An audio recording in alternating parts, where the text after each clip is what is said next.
Assalamualaikum warahmatullahi wabarakatuh.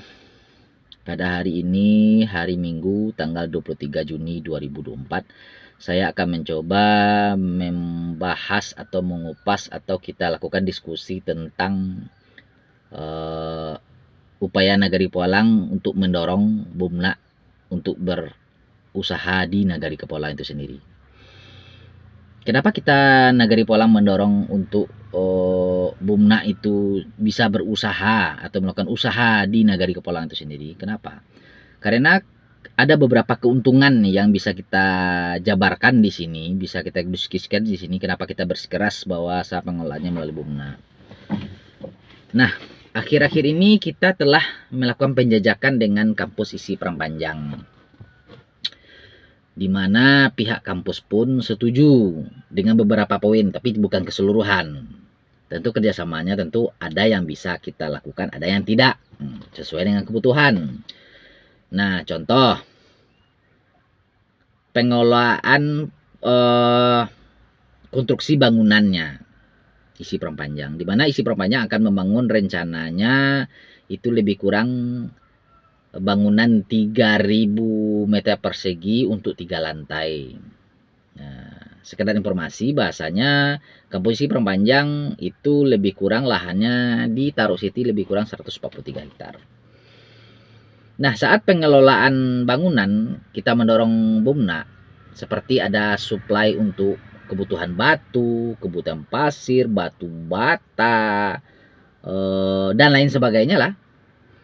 Itu kita dorong BUMNA. Kenapa? Kalau seandainya BUMNA yang mengelola, walaupun nanti di bawahnya ada supplier dari masyarakat, tapi masyarakat itu tetap di bawah pengelola BUMNA. Nah, jadi mau misalnya saya mempunyai modal yang besar, saya mau mengambil batu bata misalnya, tetap bisa, tapi melalui bendera BUMNA. Nah, kenapa bendera BUMNA? Kita menginginkan supaya keuntungan yang didapat di BUMNA itu bisa memberikan dampak yang signifikan terhadap Nagari Kepulauan.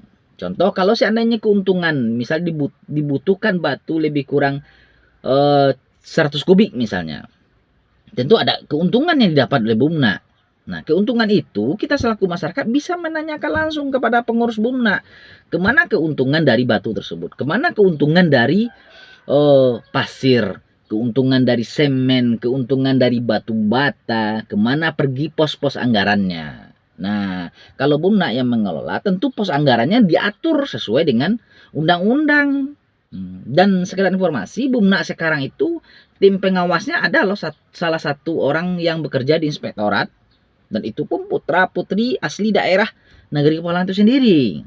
Nah, kalau seandainya kita melalui BUMNA, tentu kita bisa menanyakan keuntungannya. Nah, kita kontra terhadap masyarakat yang kurang setuju dengan BUMNA. Dia maunya bermain sendiri gitu, langsung aja ke isi Perempanjang. Kalau seandainya itu terjadi, dia bisa bekerja sama dengan isi Perempanjang, mengisi pasir, batu bata, batu, dan lain sebagainya. Ketika terjadi keuntungan, apakah bisa kita menanyakan keuntungannya kemana? Tentu tidak. Nah, itulah kenapa kita selalu menggenjot semua unit usaha itu tuh di bawah naungan BUMNA. Contoh, salah satunya kalau seandainya kerjasama dengan isi Perempanjang, tentu kampus ada, tentu cateringnya butuh. Nah, kalau seandainya dia perorangan, dia mensuplai catering tersebut, apakah berani kita menanyakan keuntungan kepada yang menyuplai itu sendiri? Tentu tidak. Karena itu dia pribadinya. Dan tidak mungkin kita tanyakan. Dan otomatis dia pun akan berkontribusi ke nagari, tentu sesuai dengan kehendaknya. Nah, berbeda kalau seandainya pengolahannya diatur melalui BUMNA. Tambahan lagi, kalau seandainya dia pribadi, seperti yang saya bilang di awal tadi bahasanya, dia memberikan kontribusi ke nagari, ke korong, itu tergantung dia. Tapi kalau lima BUMNA, kita bisa membuat kesepakatan dari awal bahwasanya keuntungannya sekian persen harus untuk ini, harus untuk ini, harus ini. Itu tuh kita yang bisa memberikan aturan-aturan mainnya yang tentu sesuai dengan peraturan dan perundang-undangan yang berlaku. Atau kerjasama seperti penerimaan karya sapam, biasanya yang mengolah misalnya outsourcing, misalnya kita tunjuk PT si A gitu. Kalau keuntungannya apakah kita sanggup menanyakannya? Tentu tidak. Nah, contoh saja secara konkret Java itulah, Java di Pandawa. Ya kan ada kerjasama catering kalau nggak salah. Misalnya catering yang mengelola adalah saya. Apakah berani masyarakat menanyakan kepada saya keuntungannya berapa? Pak Oli, kemana perginya? Berapa pos anggaran untuk musala ini? Berapa pos anggaran untuk ini? Kan itu tidak bisa. Tapi kalau saya nanya catering itu yang Java itu yang mengelola Bumna, tentu kita bisa. Nah, ada tentu ketika pengelola Bumna ada yang pro dan kontra. Itu biasa-biasa saja. Cuma semua pilihan tergantung kepada masyarakat itu sendiri. Kita selaku pemerintah memberdayakan Bumna supaya keuangan itu jelas. Peruntukannya kemana? Pos anggarannya jelas. Dan itu kan akan dinikmati oleh masyarakat itu sendiri.